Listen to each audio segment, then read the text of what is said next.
สวัสดีครับท่านผู้ชมทุกคนนะครับอยู่กับดร.แบงค์ชิระนักวิทยาศาสตร์ชะลอวัยฟื้นฟูสุขภาพวันนี้มี guest speaker เป็นคุณหมอที่อยู่อเมริกาเป็นแพทย์เลยนะครับเป็นแพทย์เด็ก special เด็กแล้วก็เรื่องโรคติดต่อคุณหมออาลัน คอนเบิร์กสวัสดีครับคุณหมออาลันสวัสดีครับคุณหมอไม่ใช่แค่เป็นแพทย์ธรรมดาคุณหมอยังจะเป็นวีแกนเลือกที่จะไม่กินเนื้อนมไข่อาหารทะเลอะไรเลยก็เลยผมจำเป็นเลยพอได้ยินเรื่อง เรื่องกิตติศัพท์แกนะผมก็เลยขออนุญาตมาอินเทอร์วิวสัมภาษณ์แกเลยครับวันนี้ก็มีเตรียมคำถามอะไรที่สุดยอดมากๆก่อนอื่นเลยอยากจะให้คุณหมอแนะนำตัวนิดนึงจะพูดเป็นภาษาอังกฤษจะถามภาษาอังกฤษแล้วคุณหมอจะพูดเป็นภาษาอังกฤษจะมีซับไตเติลให้ภาษาไทยนะครับDr. Allan could you tell us about your background what do you do No, I'm a physician, a medical doctor. I practice in the United States. I trained in pediatrics, which, as you know, is taking care of the growth and development and the health needs of infants, children, and teenagers. I also have taken care of adult patients, and I have done a lot of work in emergency medicine, especially children, some adults who are very acutely sick or severely injured. I have also done work over the years, as you can see from my gray hair. I've been around for a while, and I've done a lot of work in what we call public health, which is population health, taking not only the individual patient, but finding ways to improve the health of a population, and in America, especially for those people that are underserved, that are poor or lacking in means. And over the years, I've gained a great deal of knowledge around nutrition, which many physicians are not. None of us are trained in when we first go to medical school, and so I have learned a lot about nutrition in general and plant-based nutrition over the years, and engaged with an international charity that is focused on healthy nutrition. Are you vegan, plant-based, and why? Yes, no, I've been plant-based. I've been vegan for over 30 years, and so I chose to eat a plant-based or vegan diet for two reasons, and each of the reasons is compelling for me. But one reason is ethics and compassion. The animals that we raise for to consume, whether we eat their meat or their milk, or their eggs or other products, are typically raised in really awful conditions, and then they're slaughtered, and so I became vegan in part for ethical compassion reasons. We all strive to live a life where we're seeking as much compassion as possible, and we aim to be as cruelty-free as possible. And so that is one of my two reasons. The other reason is health. I'm a doctor and a medical doctor, and there's an awful lot of evidence that eating a plant-based diet is healthier. People that eat plant-based diets have less diabetes, less obesity for sure, a reduced incidence of a number of cancers, and particularly have a dramatically reduced incidence of various kinds of heart disease, heart attacks, strokes, arterial disease, and all the rest. So for me, it's been a win-win. It's been about ethics and health as well. Some people eat a vegan diet as well for environmental reasons, since plant-based diets also have so for animals, for health, and for the environment. Yes, all three. Yes, but mostly for health and for animals for you. For me, when I started, it was about health and the animals, and as I've it's been over 30 years, and so I've also learned and paid more attention to the environment and the negative impact that animal agriculture has on our environment as well. I myself, for health reasons and for animals. Could you tell me, I heard that you were involved in PAN, Physicians Alliance for Nutrition, and is that Thailand based? So it's an international organization called Physicians Association for Nutrition, and we're we're not based in Thailand. We've had a few conversations with Thai physicians and would love to have the opportunity to build a program in Thailand. And so right now we have a presence in the United States and several countries in Europe, South Africa, Israel. We have just started a major program in India and are hoping to be able to launch in China, which is a little bit complicated, but a huge opportunity. And I've had some conversations with Thai physicians, but have not yet started an official program in Thailand. And what does PAN do exactly? So we work with physicians, with medical doctors, medical students, other health professionals like dietitians and nurses to educate them in the benefits of eating predominantly or entirely plant-based diets. And we focus entirely on the medical science. We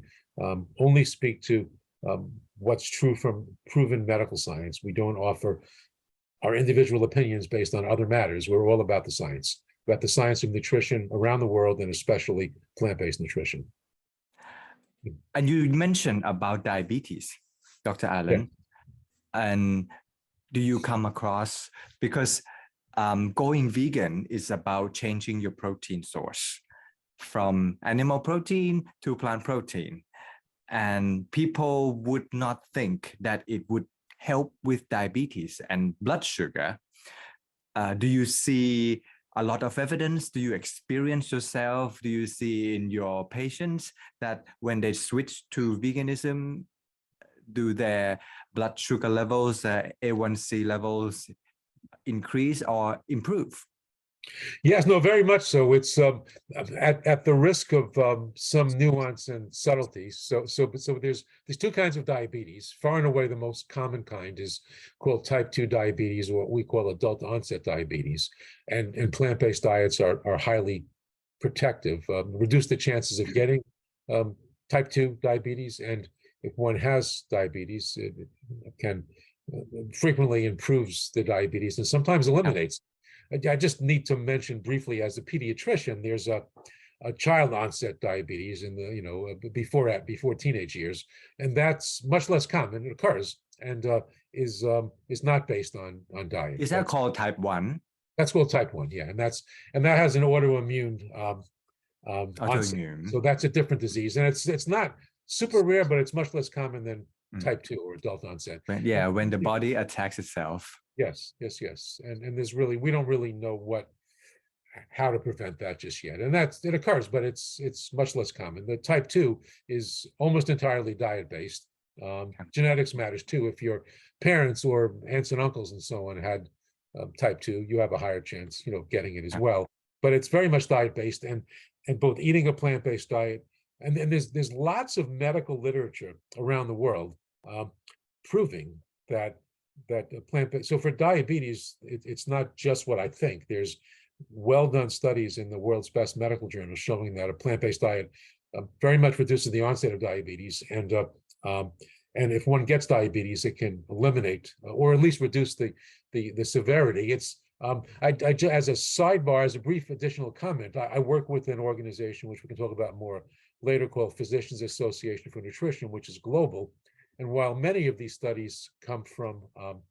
Europe, especially North America, some from Asia,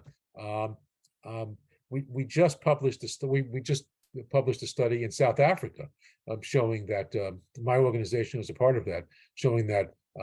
that plant-based diets are very, very helpful in treating type 2 diabetes. So it's been shown around the world. So of all the diseases, diabetes is a huge one in terms of, if you eat a plant-based diet, you're probably not going to get diabetes, and if you do, it'll be much less severe. การกิน plant based เนี่ยช่วยเรื่องการเป็นโรคเบาหวานได้จริงๆเลยเขาบอกว่ามีงานวิจัยทั่วโลกยืนยันคำเดียวกันคอนเฟิร์มเหมือนกันว่าการกิน plant based การกินวีแกนทำให้เบาหวานดีขึ้นถ้าเกิดคนที่กินวีแกนคุณหมอบอกนะว่าถ้าเกิดคุณกินวีแกนมันเป็นอะไรที่ปกติมากที่คุณจะไม่เป็นเบาหวานซึ่งมันค่อนข้างจะแตกต่างจากสิ่งที่เราเรียนรู้กันมาว่าเฮ้ยกินวีแกนกินพลานต์เบสก็ต้องกินผลไม้มากขึ้นมันก็ต้องมีน้ำตาลจากผลไม้มากขึ้นเราก็น่าจะเป็นเบาหวานมากขึ้นแต่จริงๆแล้ว เรื่องที่เราคิดกับเรื่องที่เกิดขึ้นจริงมันไม่เหมือนกันคนที่กินวีแกนคนที่กินผลไม้มากขึ้นกินเนื้อนมไข่เลิกกินเนื้อนมไข่แต่หันมากินแป้งไม่ขัดขาวกินผลไม้เยอะๆเบาหวานกลับดีขึ้นเป็นสิ่งที่คอนเฟิร์มแล้วจากทั่วโลกนะครับคุณหมอคอนเบิร์กเขาก็ออกมาบอกเองเลยโอเค thank you very much I just translate that into Thai would you recommend plant-based diet for children why and what are the benefits would you have you recommended plant-based diet or veganism to children or your patients? Yes, no, I would when it was appropriate and part of the conversation. People bring their children, to me as a doctor, and if they're coming in because their child was just hurt or the child has an infectious disease, it's not the time to raise other issues that I feel very strongly about. But when health, long-term health, nutrition, particularly risk factors for long-term health, when obesity or being overweight comes up, then I would speak to the benefits of a plant-based diet. And for many families, it would be about incremental change. It would be about eating more plant-based foods and fewer animals and changing over time. So I would bring it up as I could and appropriately, but also being respectful as a professional of why somebody is coming to me and to respond to their needs. So now and again you would recommend, right? Yes. โอเคก็คุณหมอเขาก็แนะนำนะครับให้คนกินวีแกนคนกินพลาสต์เบสหมายถึงคนไข้ของคุณหมอไม่ใช่ทุกคนที่คุณหมอแนะนำเป็นคนที่เขาเห็นว่าเป็นโรคนี้น่าจะกินหรือว่ามีโอกาสที่ดีว่าแบบคุณเป็นอย่างเนี้ยควรที่จะกินลองดูลองพิจารณาดูไม่ใช่ว่าสั่งแต่ว่าแนะนำก็ให้เขาไปพิจารณาเองว่าเขาจะกินหรือไม่กินเพราะว่าไม่สามารถบังคับใครได้นะครับก็เป็นอะไรที่เวิร์กมากๆเลยคุณหมอที่อเมริกาแนะนำให้คนไข้กินวีแกนเลยนะครับดร. Allan Kornberg Next question, how will plant-based food help with monks? So we deal a lot with monks. And how would the monks handle receiving non-vegan food if the monks can control what food they eat? What would you recommend they eat? Well, so I'll speak from entirely as a doctor from a health perspective. It's not my role to speak about Buddhism and how lay followers should within. Are you Buddhist, Allan? I'm not Buddhist. I've learned a lot about Buddhism over the last number of years, and I'm honored to be part of a charity that's a Buddhist charity. I also have taken upon a good number of what I will call secular or non-religious aspects of Buddhism, but I'm not a practicing Buddhist myself. To be clear, to be honest about that. I think for go ahead. Sorry. Thank you. I'm back to the questions about monks. How would vegan food benefit monks? Have you heard the statistics that Thai monks suffer from diabetes much more than lay people in Thailand? Yes, no, I have. It's really I've heard that statistic, and as I've looked at that, it's because of diet. It's because of bad diet, and again, my staying away from the faith-based aspects. As I understand it, the lay followers of monks bring foods that they think the monks would benefit from or would enjoy, and they're foods very heavy in calories, very heavy in meat products that raise the risk of diabetes. And so, if the monks eat more plant-based foods, and so that's fruits and vegetables, of course. It's legumes, peas, lentils, and beans, nuts and seeds, and of course, vegetables can come from both the land and also come from the sea, seaweed and so on. They'll be healthier. They'll just be healthier, and so surely the Thai people who bring food to monks want their monks to be healthy, and diabetes is a miserable disease to have. It really has many effects on. First of all, you'll die quicker. It's the biggest effect, but it can cause damage to to one's feet. It causes damage to one's kidneys, damage to one's heart, damage to one's eyes. It's a really in medicine we would call it a multi-system disease. It's a bad disease, and there's compelling evidence that by eating a plant-based diet there'll be much less diabetes, and people who have diabetes will have a much less severe case. And do you know how diabetes, the disease, is translated literally into Thai? No, I don't. If it's literally translated back into English, it's called disease of sweets. Disease of sweets. That's why it's even more confusing for Thai people, Dr. Allan. It's much, if you say disease of sweets, normal people would think, stop eating ripe bananas, stop eating ripe mangoes, and stop eating pineapples. Because these sweet fruits are sweet and they have fructose, and they know about this fructose experiment and research that fructose gives you fatty liver disease and gives you high LDL. Yes. And could you explain more about that research? Yeah, no, absolutely. That fructose causes fatty liver disease. So fructose does not. It certainly doesn't when it's part of a whole fruit. Just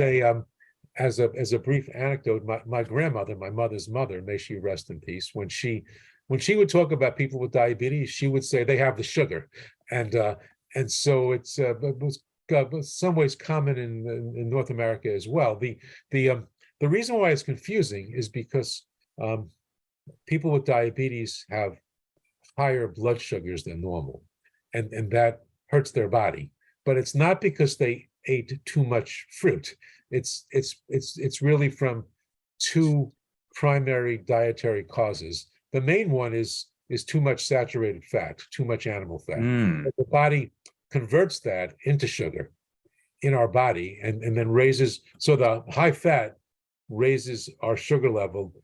inside the body. We eat it, mouth, intestines, gets to the liver makes it into sugar, then our blood sugar gets higher. And then also, and probably a problem in Thailand as well, certainly in populations that are middle class or wealthier, people consume a lot of products that have sugar added to it, like Coca-Cola and other sweetened drinks. And so those raise your blood sugar as well. But when one eats sugar in a fruit, in a coconut or in a mango or any kind of fruit, the fructose, the blood sugar goes up very slowly because it's contained in a fruit, and the fruit has lots of other healthy elements and has a lot of fiber, and fiber is good for us. And so when the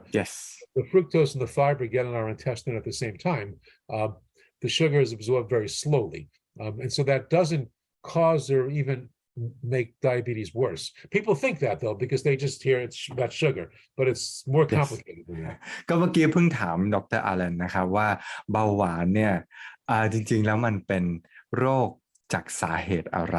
ครับท่านก็อธิบายอย่างชัดเจนเลยว่ามันเป็นโรคจากการกินไขมันอิ่มตัวมากขึ้นที่มาจากสัตว์เพราะว่าไขมันอิ่มตัวเนี่ยมันไปอุดตันทำให้เวลาเรากินน้ำตาลเข้ามากินแป้งเข้ามาเนี่ยน้ำตาลไม่สามารถถูกย่อยได้อย่างปกติเอาไปใช้งานเข้ากล้ามเนื้อไม่ได้อย่างปกตินะฮะก็เราก็อธิบายเขาด้วยว่าเวลาแปล diabetes เบาหวานเนี่ยเป็นภาษาอังกฤษคำว่าเบาหวานเนี่ยมันหมายความว่าโรคของหวาน ใช่ไหมครับโรคของหวานมันเลยยิ่งทำให้คนไทยเข้าใจผิดไปใหญ่เลยว่าการเป็นโรคเบาหวานเนี่ยเป็นเพราะว่ากินของหวานเหมารวมไปถึงการกินน้ำตาลจากผลไม้ไม่ว่าจะเป็นกล้วยสุกมะม่วงสุกสับปะรดแล้วก็มะพร้าวคุณหมอแกก็บอกนะครับคุณหมออลันแกก็บอกว่าการกินผลไม้พวกนี้เนี่ยมันไม่ได้ทำให้น้ำตาลขึ้นเร็วไม่ได้ทำให้น้ำตาลขึ้นสูงเร็วเพราะว่ามันจะมีไฟเบอร์แล้วก็มีไฟโตนิวทรีนต์ต่างๆที่ช่วยไปยับยั้งการขึ้นของน้ำตาลได้ในลำไส้ของเราเพราะฉะนั้นไม่ต้องห่วงเลยนะครับการกินผลไม้ที่หวาน ไม่ได้ทำให้เป็นเบาหวานเพราะว่าไม่ได้ทำให้ระบบเราพังไม่ได้ทำให้การเมตาบอลิซึมเราผิดเพี้ยนไปครับก็ได้ยินจากคุณหมอเองเลยนะครับเรามาคำถามต่อไปเลย For the next question the lay followers are encouraged to give good food to monks. What would you say to lay people about the types of food they bring to monks? We want them to bring the healthiest food for the monks, plus it tastes great too. What would you recommend lay people to give monks? So I would start by saying that I love Thai food, and I cook a little bit of Thai food, and there's a lot of Thai restaurants in America and the United States, and so it's very, very tasty. I love Thai food. So there's when one eats a plant-based diet, there's a huge variety of foods that one can eat, and one gets protein. One gets protein from vegetables as well, but certainly from nuts. Nuts are high in protein. And then there's tofu and other sources of so I not uncommonly, if I'm having a Thai dish, it'll be a sort of a vegetable stir fry with noodles with a little bit of oil, and it'll have nuts, peanuts, or some other nuts, and it'll have tofu. And I'm not a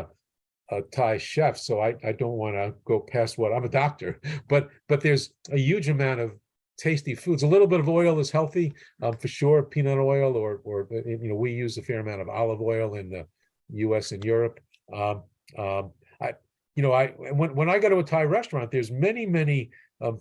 vegan choices. I'll also, because I'm also an ethical vegan, I'll also ask the cooks to take the fish oil out of the Thai food when I get that, and they do that easily. But from a health point of view, it's really mostly about taking meat. It's about taking meat out of the diet and using, as I said before, it's fruits and vegetables. It's all the kind of noodle dishes we have, and it's nuts and seeds, and it's the word we use that I use with my patients are legumes, which are peas and beans. As well, and so they're all very healthy, and there's a huge variety. It's in some ways, and now you can tell I'm getting excited about this, but plant-based diets are colorful, they're tasty, there's so many choices, and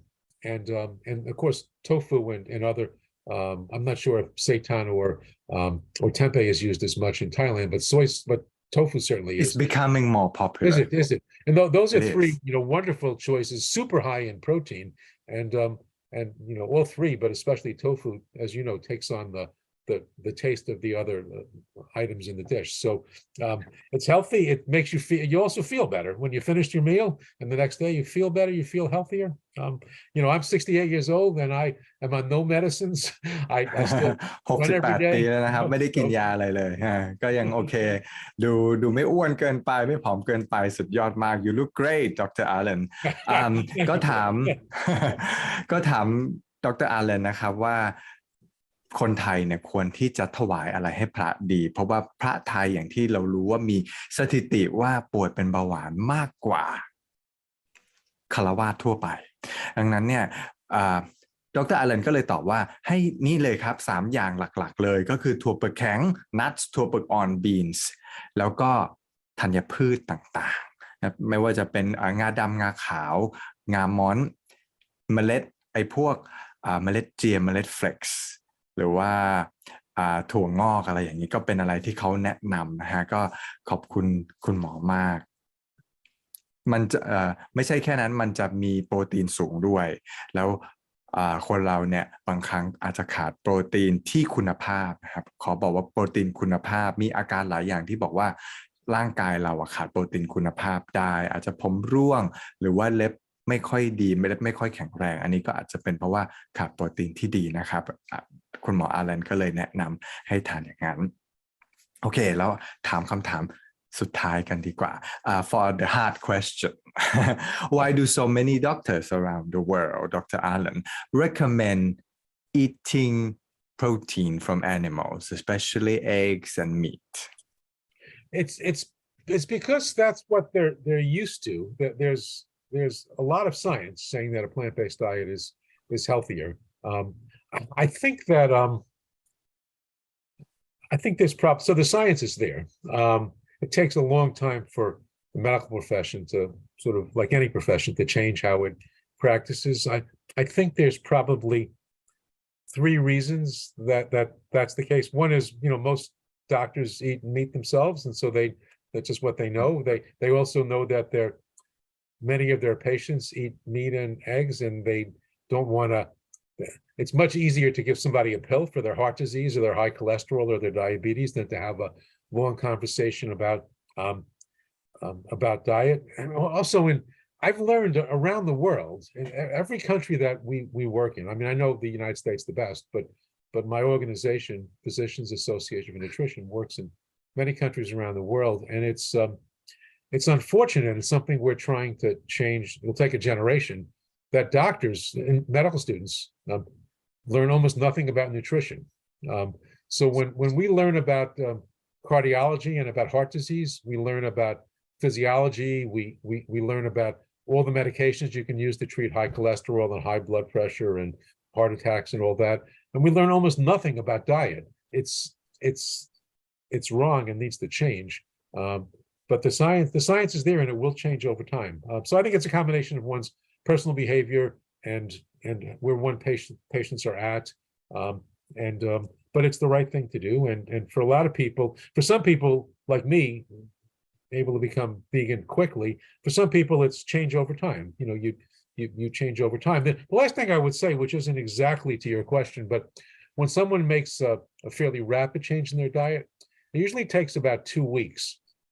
for their taste buds to sort of acclimatize. So for me now, after about 2 weeks, the thought of eating animal products is and even for people that reduce salt in their diet for heart disease, which isn't necessarily about eating animals, it takes about 2 weeks to get used to that. So one should give it a little bit of time, but it doesn't take forever. Okay, thank you for that. That's really helpful, because people, when they try first to change, they reject, because it's something foreign. Yes. And they cannot sustain the change. Yes. ก็ถามคุณหมอว่าเป็นคำถามที่ค่อนข้างอันนี้ตรงประเด็นนิดนึงนะครับ อาจจะตอบยากแต่คุณหมอเขาก็ตอบได้ดีมากๆเลยนะฮะว่าทำไมคุณหมอหลายๆประเทศทั่วโลกเนี่ยที่ยังแนะนำที่คุณหมอที่รักษาคนไข้ทำไมถึงยังแนะนำให้กินโปรตีนจากสัตว์เนื้อนมไข่อยู่คุณหมอเขาก็บอกว่ามีหลักๆ3เหตุผลก็คือ1เนี่ยคุณหมอเองยังกินเนื้ออยู่ก็เลยไม่อยากจะบอกคนอื่นว่าแบบให้เลิกกินเนื้อนมไข่เถอะนะครับข้อที่2เนี่ยคือข้อมูลในโลกของการแพทย์เนี่ยมันค่อนข้างช้ามันไปช้ามันใช้ประมาณ10 ปีข้อมูลใหม่ๆถึงจะเข้าไปอยู่ในระบบการแพทย์ถึงจะเข้าไปแนะนำได้และอย่างที่3สุดท้ายเนี่ยตัวคุณหมอเองทั่วโลกก็มีความรู้เรื่องโภชนาการน้อยทำไมถึงมีน้อยเพราะว่าคุณหมอได้เรียนรู้เรื่องอาหารน้อยนั่นเองแล้วคุณหมอเรียนอะไรในโรงเรียนหมอคุณหมอเรียน physiology ก็คือสมมติว่าถ้าเกิดเรียนเรื่องหัวใจนะครับเป็นหมอหัวใจก็จะเรียน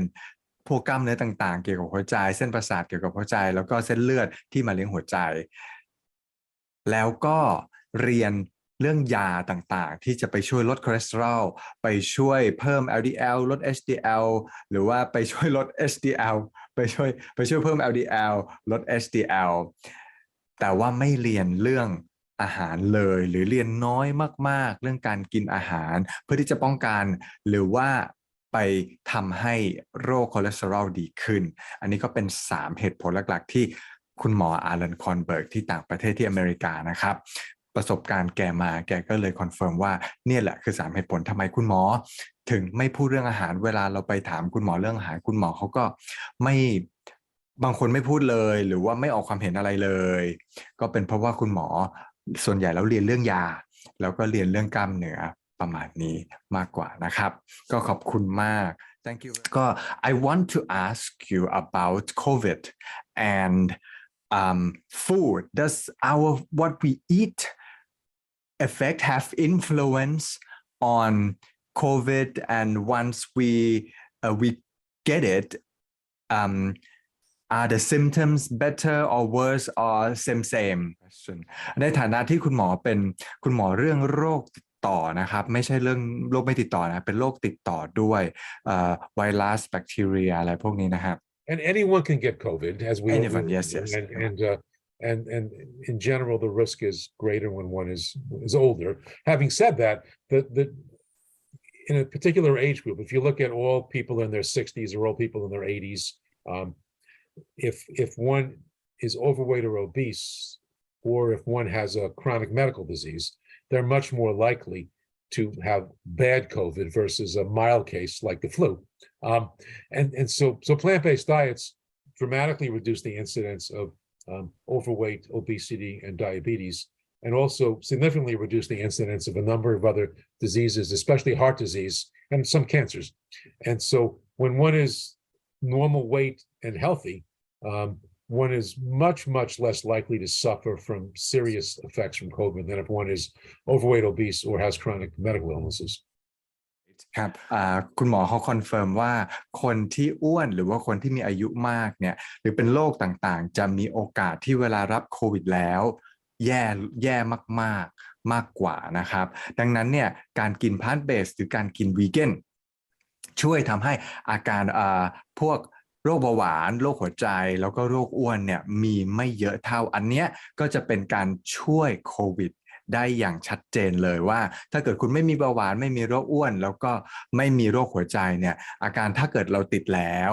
ก็จะอาการไม่แย่ลงนะฮะอันนี้ก็เป็นอะไรที่คุณหมอคอนเฟิร์มเลยเพราะฉะนั้นเนี่ยคุณหมอเขาก็แนะนำว่ากินพลาสต์เบสเอาไว้กินวีแกนเอาไว้จะได้ไม่เป็นโรคไม่ติดต่อนะแล้วก็เมื่อเป็นโรคติดต่ออย่างโควิดแล้วอาการจะไม่แย่ก็จะหายเองได้อย่างรวดเร็วนะครับขอบคุณมาก Thank you very much Dr. Allan Kornberg. Is it true that most pandemics are caused by eating animals? Yes, it's very true. It's been true. It's been true over the years, over the centuries. It's COVID is a special case. We're not sure if COVID came from direct contact with killing animals, killing wildlife in a wet market in China, or if it escaped from a Chinese virus research lab. We don't know that, and with all respect to my Chinese friends, we're probably not going to get that answer from the Chinese government anytime soon. So COVID might have come from eating animals. We're not sure. Pandemics in general, the huge flu epidemics, SARS-1, which was particularly a bad disease in Thailand and other places in East Asia, clearly comes from eating animals. And so there's two ways. A pandemic is a global epidemic, which is the spread like a wildfire of an infectious disease amongst the human population. And so there's two ways that eating animals cause pandemics, and most pandemics come from eating animals. One is by either the direct killing of animals, and then the humans that kill the animals get an animal virus. The virus becomes worse in the human host and then spreads to other humans. Or in most of the animals that we eat are raised in what we call factory farms, and so the conditions are so for the animals they're horrible. They're absolutely horrible. For humans, the animals are kept in these terrible confined conditions, and viruses and bacteria spread like wild. And then sometimes for flu, influenza, and other viruses, the viruses escape the factory farm and infect the human population. The other way that some pandemics come from eating animals is around the world. The great majority of which surprises many people, the great majority of land that raises crops is to feed animals that we then eat. So in my country, 70-80% of the farmland is for corn and soy that we feed to animals, and then we kill the animals. And so that reduces the amount of space for wild animals. The wild animals get closer to humans, and the viruses and bacteria that the wild animals have, because they're near humans and they don't want to be, then transmit to humans. And the last thing I would say would be, when a virus or bacteria jump species, goes from its natural host to another host, in our case from a wild animal to a human, or a factory farmed animal to a human, the virus or bacteria in the human is usually more virulent, usually worse than in its natural host. So in general, most pandemics come from eating animals directly or indirectly, and COVID is a complicated special case. ครับคุณหมออาเลนคอนเบิร์กเขาก็คอนเฟิร์มนะครับว่าแพนเดมิกที่ผ่านมาในประวัติศาสตร์เนี่ยเกิดจากการกินเนื้อสัตว์ได้2 อย่างก็คือเขาอธิบายว่า1เนี่ยโดยตรงแล้วก็โดยอ้อมโดยตรงก็คือฆ่าสัตว์แล้วก็มีการติดเชื้อพวกนั้นจากสัตว์พอคนหนึ่งติดก็มนุษย์ก็ไปติดอีกคนหนึ่งก็เลยทำให้อันนี้เป็นโดยตรงนะครับทางอ้อมก็คือการกินเนื้อจากสัตว์ก็ทำให้เกิดอาการต่างๆได้อย่างที่คุณหมอเขาเล่ามา May I? It's the same situation in Thailand because the Thai people and Thai doctors, they're scared of speaking out about anything that's out of the textbook. That is, food can be medicine. One, they don't want to say that, and they don't want to say that animals cause any disease. If they say, they are afraid that they might get their license confiscated. Is that the same situation in the US? No, it's not. No, it's most people in the United States, most physicians in the United States recognize that eating entirely, or at least a predominantly plant-based diet is healthier.